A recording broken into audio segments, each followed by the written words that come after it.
as everybody will stack them 3 wide mid-pack. Busher to the outside of Truex. Downstairs, Jeff Burton makes the move. Oh, and Truex is around. He'll spin to the inside of the racetrack, and they're crashing hard up in turn number 4. Timothy Peters is involved. One other truck goes spinning, as there are at least 3 trucks that went around when Ryan Truex, it looked like, had a tire go down. He was trying to bail out in the middle of that racetrack and simply had nowhere to go. Timothy Peters, a lot of right front damage. Also, the spinning truck of Ross Chastain became involved. Minimal damage on his truck as he spun to the infield. Ryan Truex continues to remain idle at the bottom of the racetrack. It looks like that truck done for the night. A 5th caution flag of the night coming out with 8 laps remaining and a wild ride. Mike Bagley for 1, Ryan Truex. Yeah, Kyle Rickey hit the nail on the head right there. He was making some steam and making some hay on the outside, and all of a sudden he darted to the middle of the racetrack.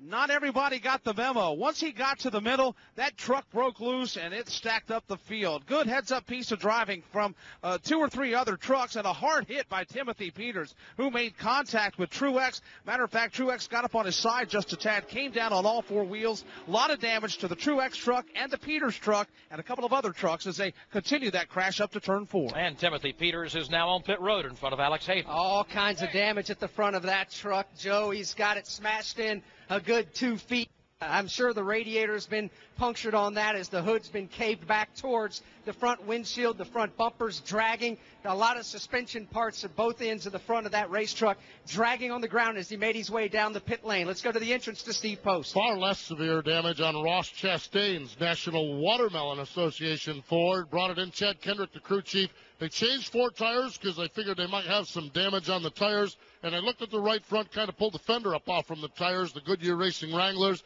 gave it the once-over and sent him back on the speedway. So he got a little bit of damage, but not too much in that incident over in turn 3. Again, Ryan Truex had been working the outside lane, Jeff. The last time they came back into the tri-oval, he had just moved up along with some drafting help and picked up about 5 or 6 spots. But then once they got on the back straightaway, Mike Bagley, he seemed to kind of drift into the middle of the racetrack there. Yeah, Joe, it's almost like you could tell that he knew the tire was going down, and he was just trying to get out of everybody's way, and was successful in doing that until he reached the banking of turn 3, and all of a sudden that truck turned sideways, and you had a handful of drivers that had nowhere to go. Timothy Peters, the most notable, who just nailed Truex when he was crossways of the racetrack.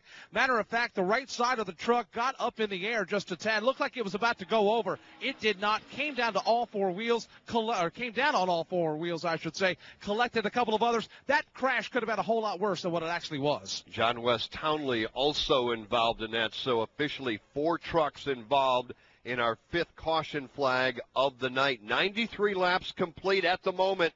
Johnny Sauter showing the way. Alex Hayden? Yeah, Timothy Peters just climbed out of his battered truck down here. Timothy, the Parts Plus Toyota, pretty used up at the front end. What'd you see from the driver's seat? Looked like the 30 got split in the middle, and the middle's just a sucker hole, you know, and these trucks move around so much.